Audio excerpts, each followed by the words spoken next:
मुलुगनि धोनिसिन फारिलाइयाव सिगां सारियाव मोननो हादों एलन मास्क बिथाङा आरो बिथांनि सुंद' जारिमिन नोंथांमोना बे भिडिअनि गेजेरजों नुनो हानाय जागोन। थांनाय 2020 मायथाइ जोबजासिम मुलुगनि धोनिसिन सुबुं महरै दंमोन जेफ बेजस बिथाङा। नाथाय 2021 मायथाइ फैनाय लोगो लोगो बियो सोलायनानै जाबाय एलन मास्क आरो बेखौ फोसावनानै होदों ब्लुमबार्ग बिलियनारि इन्डेक्सआव। एलन मास्क बिथांनि आबुं मुङा जादों एलन रिप मास्क। जोनोमा जादोंमोन 1971 28 जुन खालि खोला आफ्रिकानि प्रेट'रियायाव। बिथांनि बिफाया जादों एरल मास्क आरो बिमाया जादोंमोन मे मास्क। बिथांनि बिसिफोरा जादों जास्टिन उइलसन आरो तालुला रिली।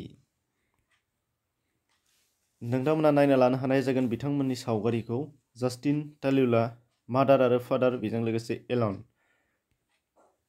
दा बिथाङा नोगोरारि हिसाबै दङ साउथ आफ्रिका 1971 निफ्राय, केनाडा 1971 निफ्राय, इउनाइटेड स्टेट्स 2002 निफ्राय आरो हाबा मावनानै दङ एन्टारप्रेनार हिसाबै, इन्डास्ट्रियेल डिजाइनार हिसाबै आरो इन्जिनियार हिसाबै।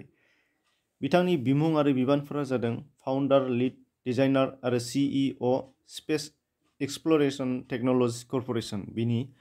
बेजों लोगोसे दंबावो CEO प्रडाक्ट आर्किटेक्ट टेस्ला। बेनिफ्राय दङ फाउन्डार दा बरिं कम्पानि। बेनिफ्राय दङ फाउन्डार पेपाल। बेनिफ्राय दङ co-फाउन्डार आरो CEO निउरेलिंक। बेनिफ्राय दङ फाउन्डार OpenAI, फाउन्डार जिप2, चेयारमेन सलारसिटी कर्प'रेशन। दा बिथाङा जानो हाबाय $डलार हिसाबै 209 मिलियननि बिगोमा आरो मुलुगनि बयनिख्रुइबो माहाजोनसिन सुबुं। दा आसा खालामो बिथांमोनबादि गेदेमा सुबुंफोरनिफ्राय जोंनि गोबां इयुन जोलैफोरा थुलुंगानाय लानो हानाय जागोन। दा बेखायनो नोंथांमोननि सिगाङाव बेखौ शेयार खालामनानै होनाय जादों। एसेनोसै, गोजोन्थों।